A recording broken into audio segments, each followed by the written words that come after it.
Once upon a time there were two little girls named Deb.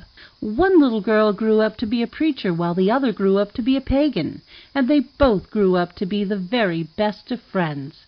Join the preacher and the pagan as they take a fresh look at Christianity, from the inside out and the outside in.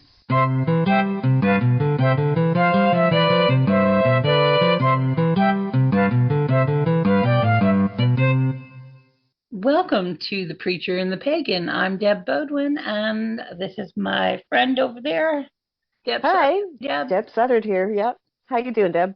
I am okay. I'm a little froggy. We've been having a couple of health issues that have kept me from recording, so glad to be back in the saddle. Yeah. Well, I'm a little froggy too. I've been having a little work with my throat the last couple of days, so we shall croak on together.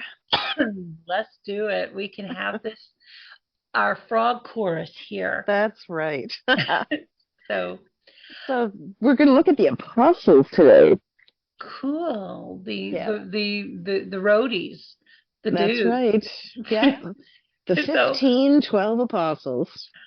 So what's the difference between an apostle and just one of the regular followers?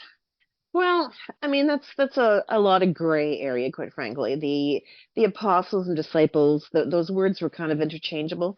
The idea is this is like the inner core, the inner sanctum of Jesus' closest followers.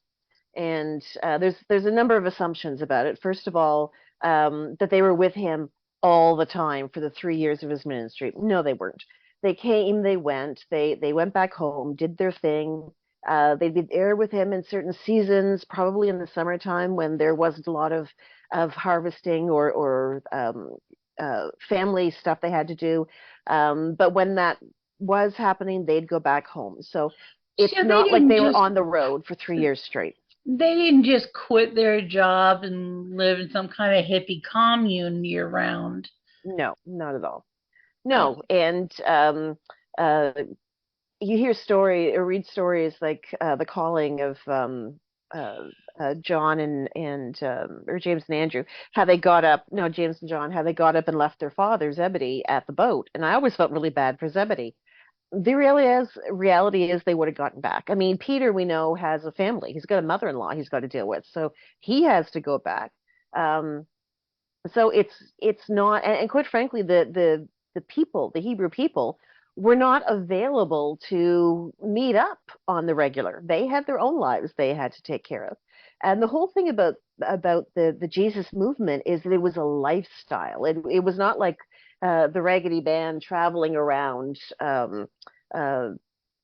Israel and Judah for 3 years straight.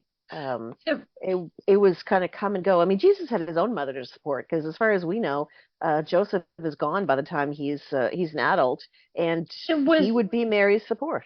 So was Jesus like working as a carpenter while he was doing his ministry? Yeah, the carpenter, we could need to put an asterisk about that. The translation of whatever he was doing is not perfect. But carpenter is the closest we have to a modern understanding of what he was doing. So yeah, he would be going back and doing that. He was also a rabbi, so he was educated.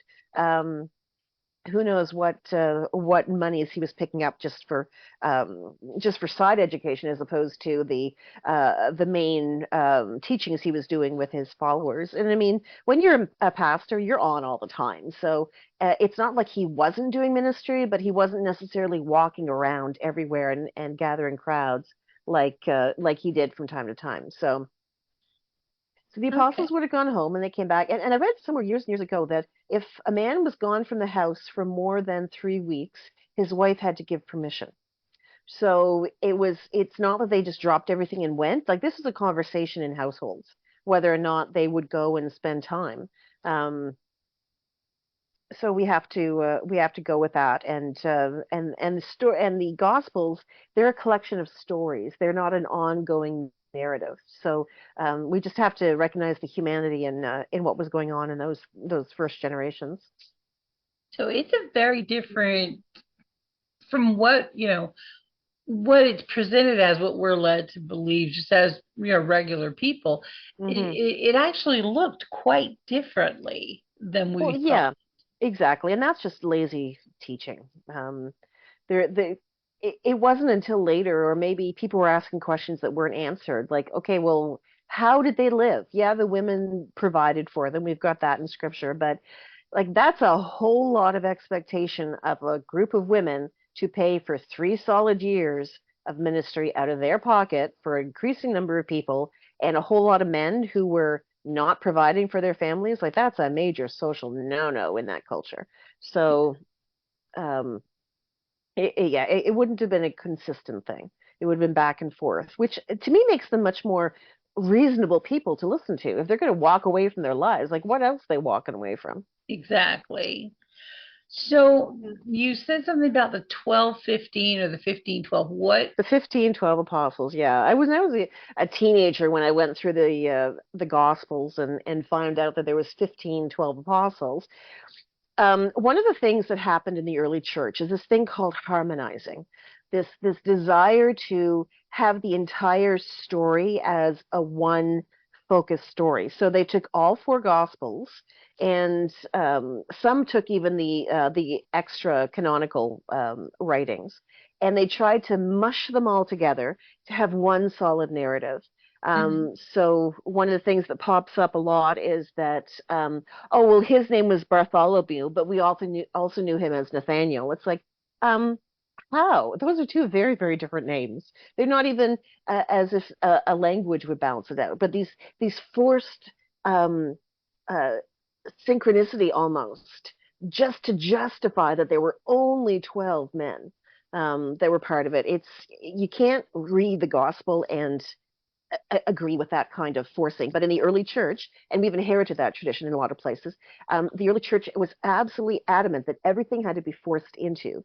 So this is all the Gospels, no matter what different tweaks and focus and whatever, they were forced into assuming that we have the one story. I mean, where you see it today still is when we tell the nativity story at Christmas time. We mash Matthew and Luke, and they're very different stories, and they're very different emphases, and they're very different outcomes, but we mesh it together because we want to have one story. Mhm. We don't like multiple stories. They kind of, I think they add to questions that people just couldn't answer, and pointing out things that quite didn't make sense. Like the another place you get is the creation stories. There's two creation stories in Genesis. Moses goes up the mountain about 3 times more often than he comes down the mountain.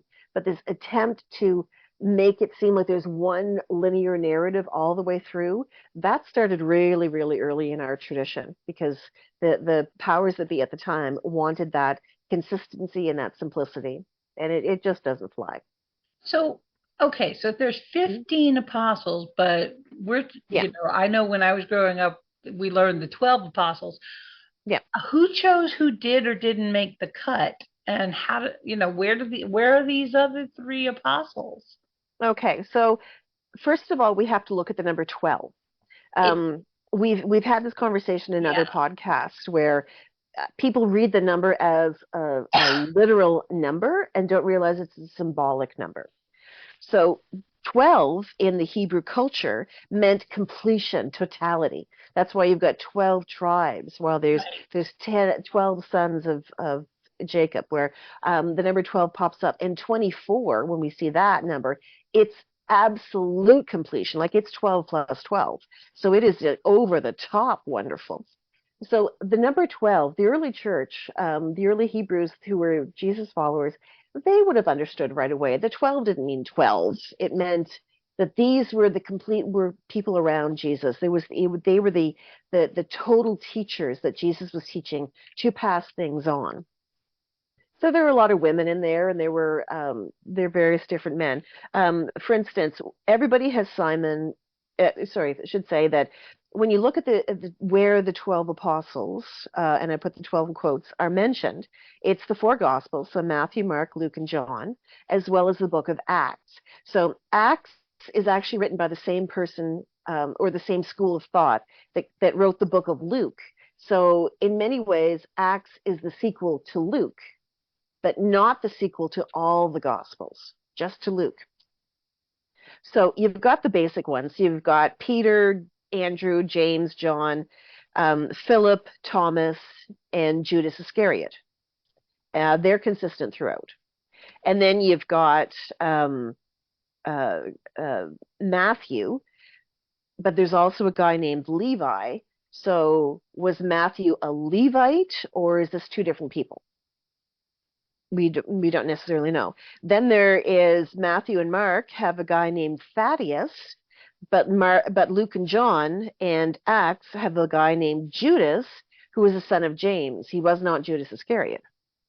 And then there's Bartholomew, is Bartholomew in the Synoptic, so that's Matthew, Mark, and Luke, and Acts, but not in John. And then we get a Nathaniel in John, but we don't see him anywhere else. And that's why they harmonized that name, believing it was the same person. So there's a lot of pains that people are going through to justify the same person with multiple names, which just doesn't track in logic, just to force that 12 into a real number. So if we start to look at that 12 as symbolic, it frees us up a whole lot to look at what apostles were. In fact, in the book of Romans, in chapter 16, Junia is one of the people considered an apostle by Isn't that by when Paul. they changed the name from Right. female to male? Right. Martin Luther was a huge proponent of that because they couldn't accept that women were apostles. It's right in the very first writings before the Gospels were even written. We have this woman, Junia, who has this title of apostle. So there were a lot of other people who were recognized as apostles and disciples and followers, and a lot of those words can be interchangeable. Sometimes they mean just the inner core. Sometimes they're right down to like Peter, Andrew, James, and John. And sometimes Andrew isn't even involved in it. It's just Peter, James, and John. Depends on what the story is going at the time and who the narrator includes in it. Like a lot of these apostles are rarely even mentioned. Like they are mentioned by name once, and then that's it. And it's like the top 3 or the top 6 are the only ones that whose names will appear again in whatever gospel we're looking at. So we've got these guys and gals who are his inner circle. Mm-hmm. Besides being his inner circle, I mean, now obviously we know that some of them went on to. What is the significance of them? I mean, besides just being, his followers. On this number of years ago, about when you name a person, that gives them much more credibility than when you have unnamed people. And this is one of the bugaboos when feminist theologians get at the Bible, is that so many of the women don't have names, where the men do, but the women are the ones that actually do stuff, and the men don't. So that's always been a bugaboo in feminist biblical scholar circles. And it's a relatable thing. Like, oh yeah, the dude Simon down the street kind of was part of this. Or Mary, who looks a little aloof, but hey, look, she's right there taking care of things with Jesus. So I think it's a matter of relatability. It's also a matter of identifying. So these were historical people, and that's one of the things. There's a point where Scripture is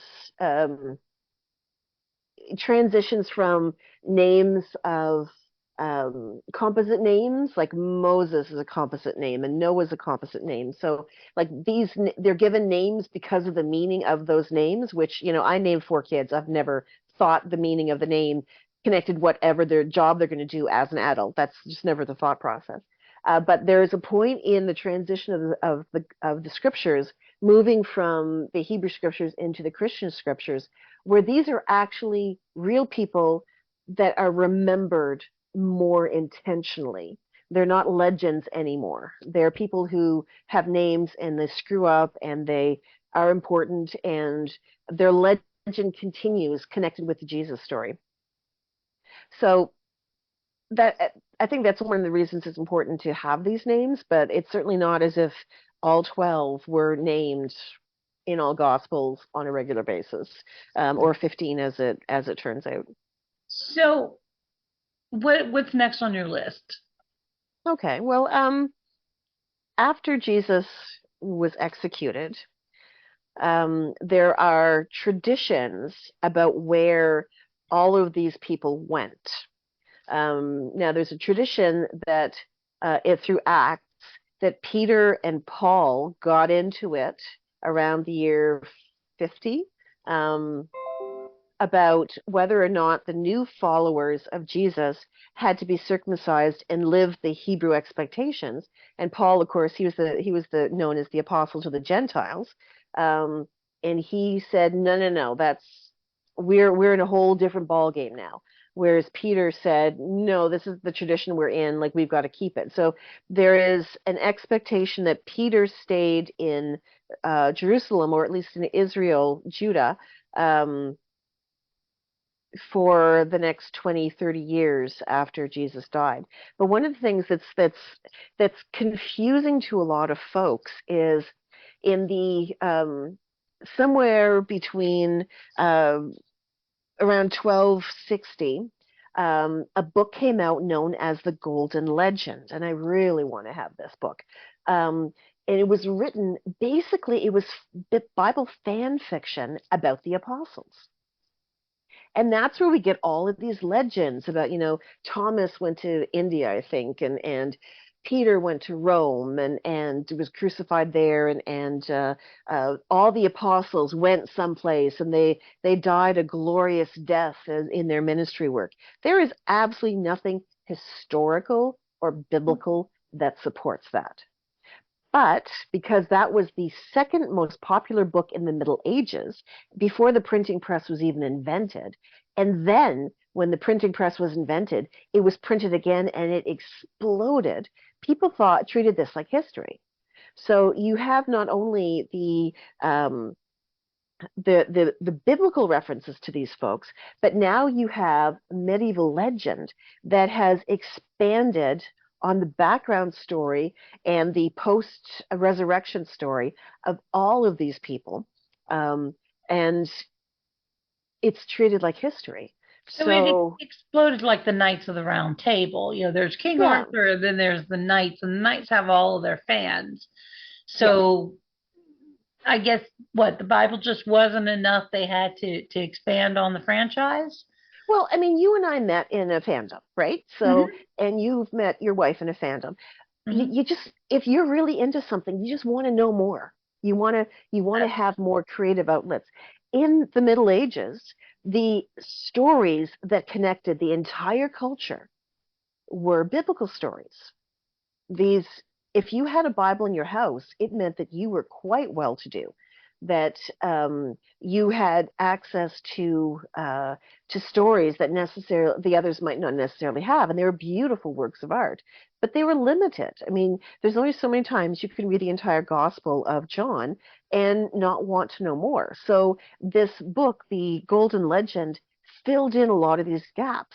So this universal culture thing had now an additional level of stories that we could associate with these folks. So everywhere you look in the Middle Ages, the art, the poetry, the music, everything had its basis in the Bible. And folk legends of various communities were integrated into the lives of saints.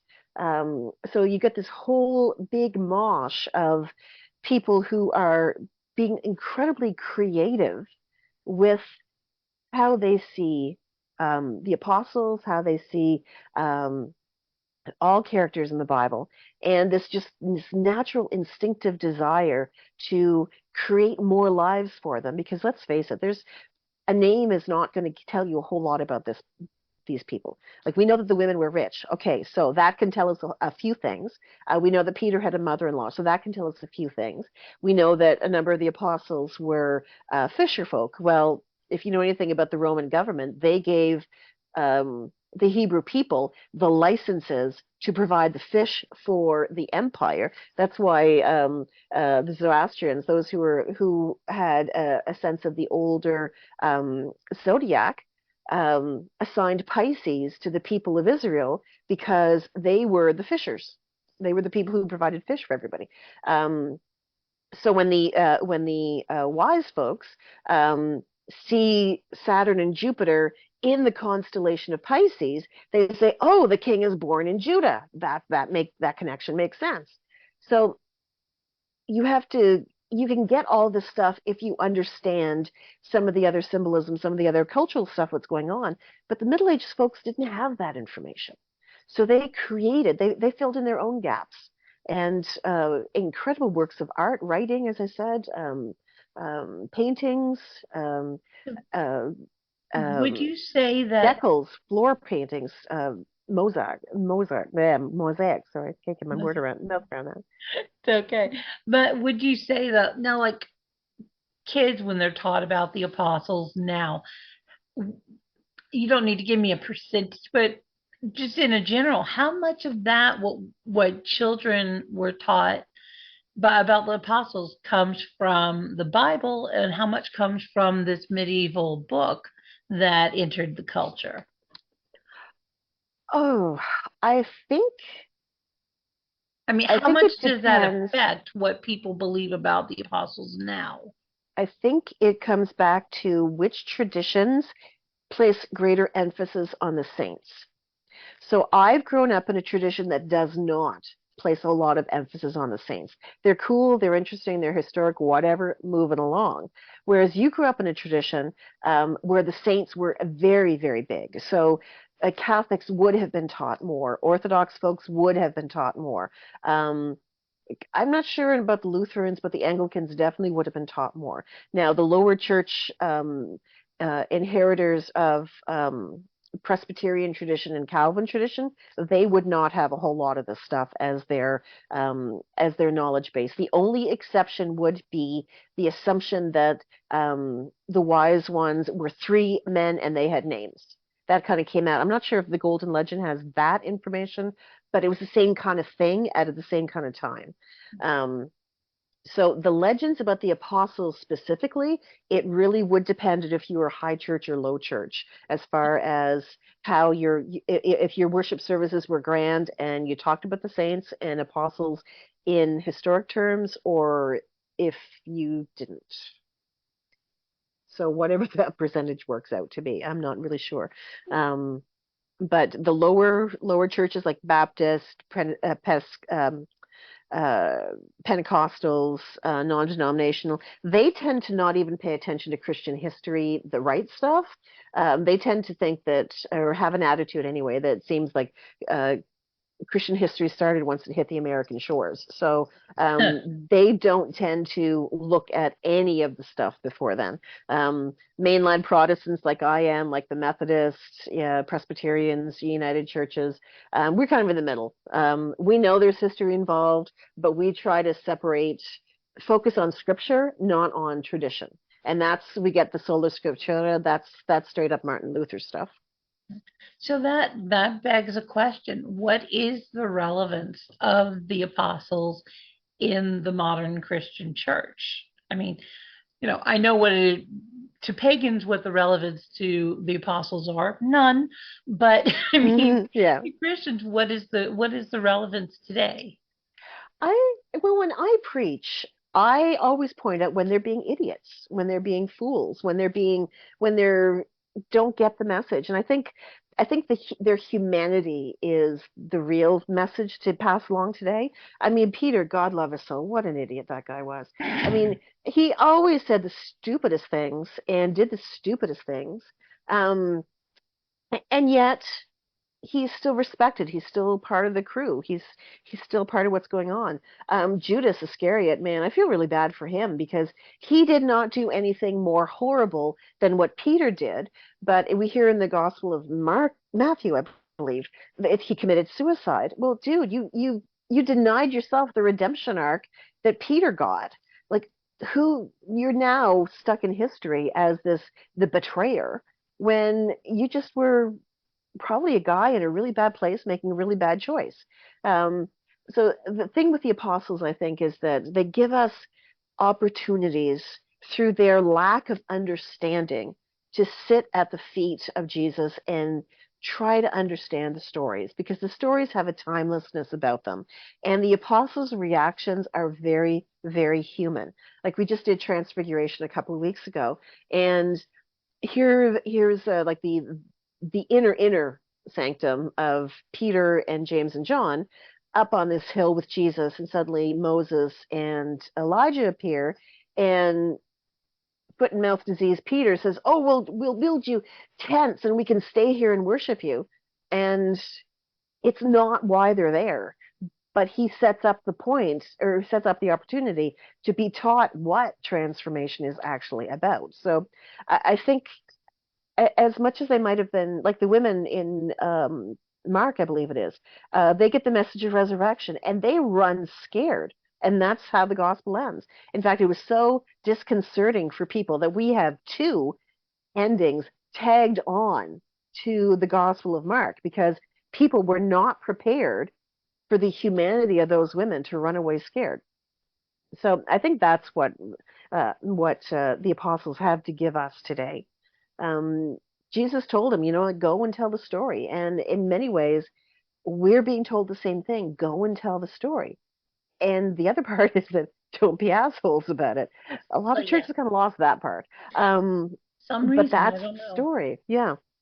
But I think that's what we can get out of today. Like the legends are, they're interesting, but they have to be recognized as just basic fiction. And it's kind of a bitter pill for these,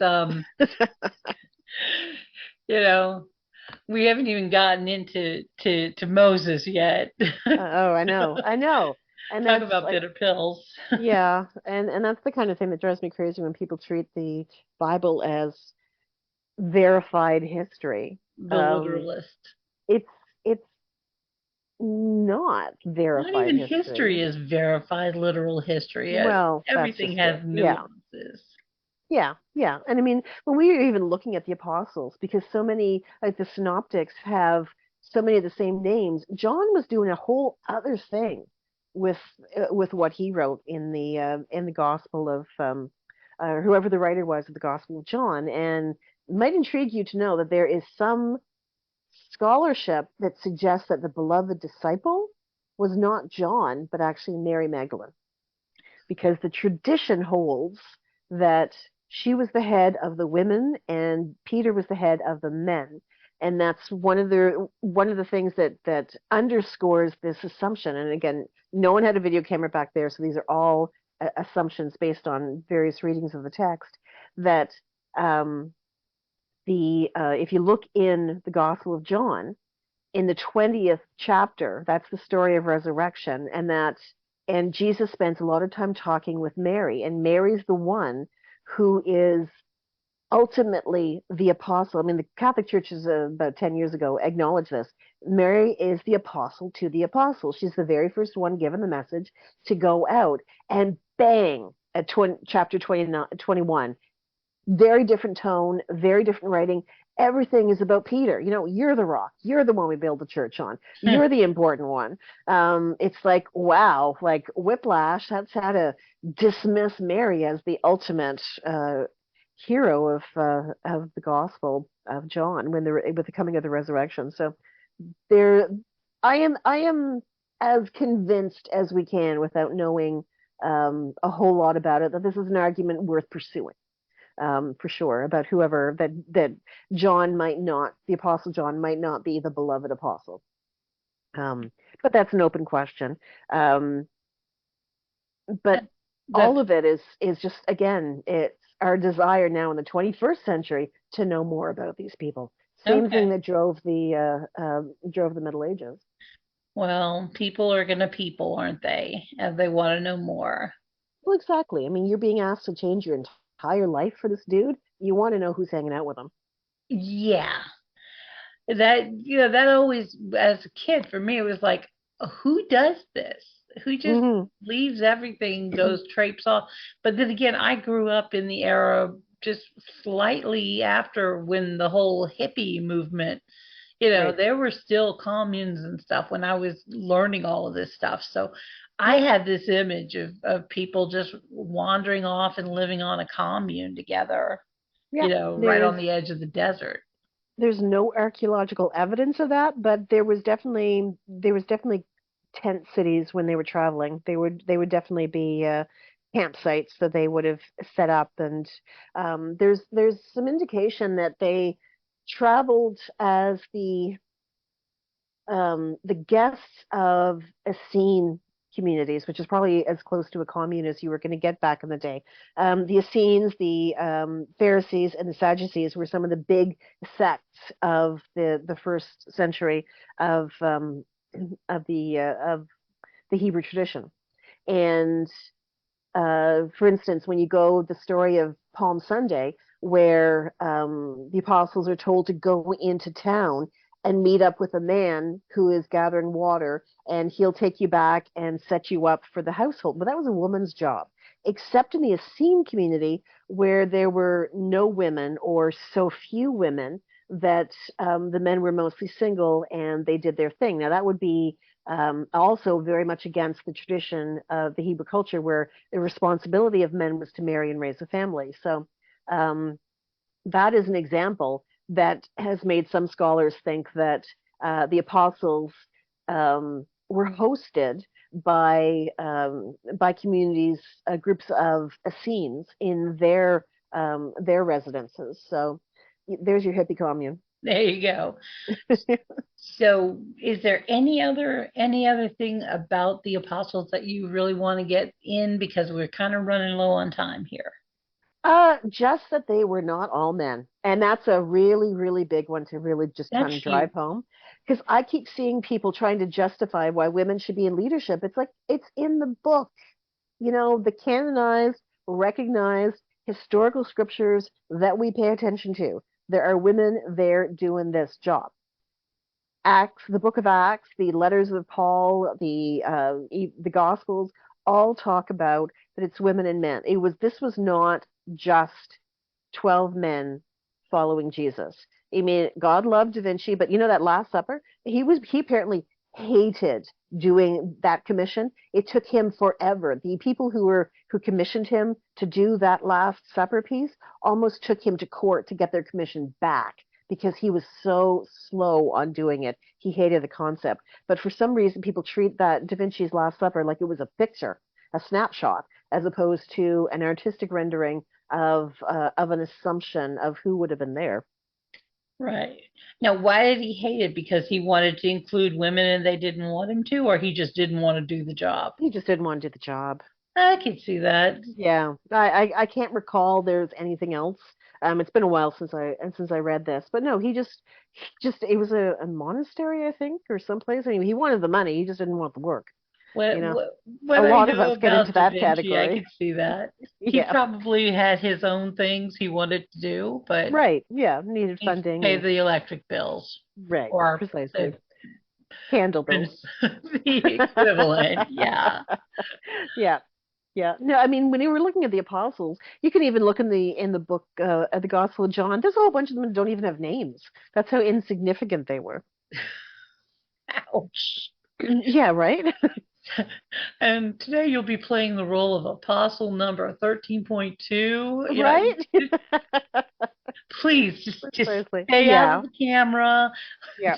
get your mark, and shut up. Yeah. Yeah. I mean, everyone has to remember that the apostles were there to get the story going. Jesus was not doing a monologue.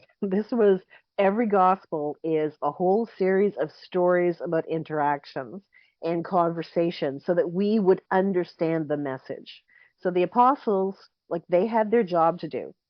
As historical as they were, as their story has been told, their job was to represent us so Jesus could basically get the point across.